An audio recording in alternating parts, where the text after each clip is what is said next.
attentively for the next exam, while harsh self-critics repeated the same cycle. Imagine that. Forgiving yourself makes you more focused. Forgiving yourself allows you to move forward. Resenting yourself holds you back.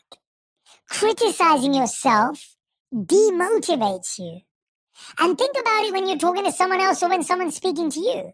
If someone criticizes your every move, I remember I've not played golf very often, but I took a lesson once. And I had a coach who criticized me every quarter of a swing. So even before I swung and hit the ball, he would criticize every single time. And every time I was about to hit the ball, he'd have another criticism. It demotivated me. Think about yourself. If every time you share an idea with a friend, they just pull it apart, even if they're well-intentioned, it demotivates you. How many of you have called yourself stupid after making a mistake at work? And instead of fixing it quickly, you spiral into self-doubt, which means you make more errors. And what's really interesting to me about this is that it's not just about performance. It's not just about focus. It's even in relationships. Maybe you're beating yourself up for staying in a relationship for too long. Maybe you're beating yourself up for allowing someone to walk all over you. Maybe you're beating yourself up for allowing someone to mistreat you. When you beat yourself up for someone already treating you badly, it only gets worse. Forgive yourself for confusing attention with love. Forgive yourself for ignoring red flags because you wanted it to work. Forgive yourself for chasing validation instead of connection. Forgive yourself for being loyal to people who weren't loyal to you. Forgive yourself so that you can move on. Because we don't forgive ourselves, we don't heal. Healing is not just about forgiving others, about letting go of what's outside of ourselves. It's about saying, you know, that mistake I made, that's all I knew then. That's all the information I had then. And maybe I even knew better. But guess what? I'm now learning that lesson. I'm now applying it. That will free you from actually blocking yourself from growth. The second thing I want to talk about is you wouldn't talk to a friend like that. So why talk to yourself like that? Imagine your best friend failed a job interview. Would you say, you're useless? You should have prepared better. You'll never get hired now. You would never say that to a friend, ever. Yet, that's how we all talk to ourselves. We all talk to ourselves like our worst enemy. We talk to ourselves like someone we hate. We talk to ourselves like someone we don't believe in. You would never talk to your friend like that. Now, I'm not saying that you want to falsely cheer yourself up either. I'm not saying you just want to look at yourself and be like, no, I'm amazing and they were wrong. But you want to have an honest assessment. So saying, no, you're the best isn't true. And saying you're the worst also isn't true. In the Bhagavad Gita, one of the books I studied as a monk, it talks about how attachment and aversion are two sides of the same coin. The feeling of I'm the best or I'm the worst are two sides of the same coin. It's just the ego playing games with you. When the ego makes you believe you're the best, well, you become complacent and fallible. When the ego makes you believe you're the worst, guess what? It doesn't help you grow. It's the honest introspection, the honest assessment that we all need. Hey, this is what I got right in the interview, but you know what? I didn't really nail these three things. You're now not assessing it as you. You're assessing it as something you took part in. There's research on self-talk that found athletes who used positive instructional self-talk improved performance, while negative self-talk led to choking under pressure. Think about that. So we all have self-talk. You can't stop the self-talk. But those that were constructive, those that were positive, those that were focused forward made a difference. Imagine before a date you tell yourself, I'm boring, I'm not sure they're going to like me. So what happens? You walk in nervous and awkward. It's a prophecy you help fulfill. And what happens in that scenario? You end up being boring. You end up feeling more boring. Now, I'm not saying you walk in there and think you're the most interesting person on the planet, but you think, hey, you know what? I've got a couple of things that are interesting to talk about. got a couple of things in my life that are important to talk about. Encourage yourself when no one else is clapping. Validate yourself when no one else is noticing. Challenge yourself when no one else is pushing. Forgive yourself when no one else understands. Believe in yourself before anyone else does. Push yourself without punishing yourself. Because if you don't do it, you'll always be waiting for someone else. Strong people did the difficult thing when no one was watching. Strong people did the challenging thing when no one was clapping. Strong people did the hardest thing when it was just in private. Do the hard thing. Do the right thing when no one's there to notice. And you'll be able to do it brilliantly when they're all watching on the sidelines. The third thing I wanted to talk about is how beating yourself up doesn't build accountability, but it does build shame. Right? When you keep beating yourself up, you think, and by the way, we do this to other people as well. Sometimes we'll be mean to someone or we'll criticize them, hoping that helps them improve, but it just keeps beating them down. You can't beat someone down and lift them up at the same time, which is what we're trying to do, right? We're trying to beat ourselves up so that we do more, are more productive, are more effective. It doesn't work that way. Imagine a teenager caught cheating an exam. They feel so much shame and they think, I'm a terrible person. Instead of changing, they hide their mistakes and cheat again. Brené Brown's work distinguishes guilt, I did something bad, from shame, I am bad. Guilt drives corrective action. Shame fuels secrecy and withdrawal. Notice the difference. I did something bad, I am bad. Every time you say I am and follow it up with a negative word, you start believing that is your identity. Every time you say I did something bad, you're able to recognize it as a habit or a pattern that you can change. It's a lot harder to feel we can change ourselves than change something we did. Let me give you a real life example. Imagine you snap at your partner, and then afterwards, you feel shame. You think, I'm a horrible partner. What happens? Instead of apologizing, you avoid them because you feel so bad about yourself. What does that do? It only makes things worse. When you just shame yourself as a bad person, you actually want to spend less time doing the good. It's almost like you get so comfortable in the dark that the light kind of exposes you, so you move away from the light. We don't want to move away from the light. When the light comes on, you see things for what they are. And shame blocks us from seeing the way things they are because it's too scary. It's too hard. I'll give you a really interesting example. I remember the first time I went to Vegas. At night, there was all this glitz and glam and all the rest of it. In the morning, I remember with the lights on, the casino floor, seeing people glued to the slot machine, seeing vomit or drinks and popcorn all over the floor and seeing people passed out. Like it just wasn't the same sight because the light shows us what's actually there. So we move away from the light when it shows us what's actually there. But if we can not let shame take over, we can actually look at things for what they are. Don't shame yourself. It won't change you. Compassion will. Don't blame yourself. It won't change you. Accountability will. Don't criticize yourself. It won't change you. Action will. Don't beat yourself up. It won't change you. Challenges will. You don't grow because of guilt. It just slows you down.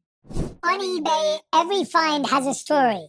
Like if you're looking for a vintage band tee, not just a tee, the band tee from the last show your favorite band ever played. You wore it everywhere, then your best friend started wearing it, which was cute until they unfriended you and took it with them, which was not so cool. Anyway, now you're on eBay, and there it is. Same tee from the same tour, still living in your memory, rent-free forever. See? The things you love have a way of finding their way back to you. But eBay isn't just for getting whatever your ex or ex-best friend stole back. It's also for that rare championship foul ball you caught, then heroically gave to the kid next to you. And where else are you going to find your first car? The one you wish you never sold, but now finally get the chance to take back home. For good this time. Shop eBay for millions of finds, each with a story. eBay. Things people love. The fourth point today is your brain is wired to focus on mistakes. How many times have you had this? You do something right and your brain will barely notice it. You do something wrong and your brain will think about it all day. Let's say you were great in a meeting today at work. You'll forget about it in the next meeting. You say something sloppy or made a mistake at a meeting in work, you're now thinking about for the rest of the day, rest of the week, thinking that's all anyone can think about. Your brain is wired to focus on mistakes. Imagine this, a musician finishes their concert, hundreds of thousands of people are clapping, one person frowns, one person isn't happy, one person posts on social media that they want their money back. Guess what the mind obsesses over? It obsesses over the negative comments. You may even see this on your social media. You'll have 10 of your friends respond. One of them doesn't in the group chat, and you're thinking about that one friend. Why didn't they respond? Don't they like me? You're forgetting about the 10 people over here who responded immediately. It's your birthday. 7 people show up to the party that you wanted to see. 3 people don't show up. Where does your mind go? To the 3 people who didn't show up. One study showed that negative events weigh 3 to 5 times more heavily in our minds than positive ones. This is known as the negativity bias. So what do we do with that? Here's what I've learned. You remember the bad times more than the good times. Because when things go well, you celebrate for a night. But when things go bad, you cry for a month. We're used to going deeper into our harder emotions than we are into our happier emotions. We've got to learn to rewire our mind. How do we do this? When something good happens to you, share it. When something good happens to you or someone does something good to you, share it. Talk about it. You're training your mind to spot what will change it positively. I can look around this room and I can think about all the mistakes in how the furniture is placed and what I need to change. That's important. But at the same time, I can look around and see how beautiful it is. That's also important. It's valuable to know what needs to change in your life. It's valuable to know what's not going in the direction you want it to go in your life. But if that's all you have, then you'll just create more of it. There's something known as the frequency illusion. How many times have you said to yourself, oh, I really like that color, or I really like that shirt or pants or whatever it is, and now you see them everywhere. Everyone's wearing them, everyone's wearing that color. Or you want to get a car and you want to get a black car and now you see black cars everywhere. It's not like there's more black cars on the road or more people are wearing those skirts or shirts or whatever it may be. It's just that you have a heightened awareness of it. This is why gratitude works so well. Gratitude doesn't work because it's magic. It's that when you become grateful for something, you notice more things to be grateful for. Right now, your brain is wired to spot negative things. So you spot more negative things than you do positive, not because there are more negative things in the world, just because you're trained to notice it. One of my favorite quotes from Wayne Dyer is this: you don't see things as they are. You see things as you are. When you are focused on the negative, you see more negative. When you focus on the positive, you notice more positive. This isn't positive thinking.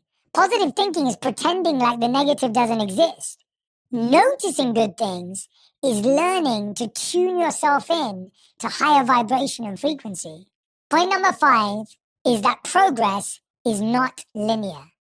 Thomas Edison tested over 1,000 prototypes before the light bulb worked. If he saw setbacks as failure, he'd have quit after attempt number 10. There's an amazing study that talks about the stages of change model, shows that relapse, i.e. slipping back into smoking, for example, isn't failure. It's part of how lasting behavior change happens. Think about this for a second. You commit to running 3 times a week. 1 week, you only manage once. And what usually happens is you quit. You go, I messed up this week. Next week, I won't run at all. But what happens? You actually lose track. Whereas when you recognize that that's part of the process of change, when you set a new goal, when you set a new habit, you are going to have days that you fall back. When you break up with someone, you might feel healed in a month. And then in 7 months, you're going to be sitting there thinking about your ex. That's part of the healing journey. When you realize that healing is 3 steps forward, 2 steps back, 4 steps forward, 3 steps back, sometimes 1 step forward, 4 steps back. When you realize that's what healing looks like, you're actually free to heal. When you want it all to happen today, when you want healing to all happen tomorrow, it will last forever. So when we fall off track, we beat ourselves up. Oh, I did 3 times last week, but this time I only went to the gym once. I was eating really, really healthy, but last night I just crashed. Guess what? The rest of the week doesn't matter, right? How many times have you done that? And it all happens because you beat yourself up. You don't fall back into bad habits because you're lazy. You fall back into bad habits because you beat yourself up when you have a bad day. Don't turn a bad day into a bad week. Don't turn a bad week into a bad month. And don't turn a bad month into a bad year. Let it be a bad day. That's okay. But tomorrow, pick yourself up and make it a great one. It's when you don't beat yourself up that you keep the power of turning a bad day into a good month, a bad day into a good week. I hope that resonates with you. Next time you set a goal, a habit, a change, or whatever you want to do, and you fall off, know that that's part of it. Give yourself grace, and you'll be able to get back on track much quicker.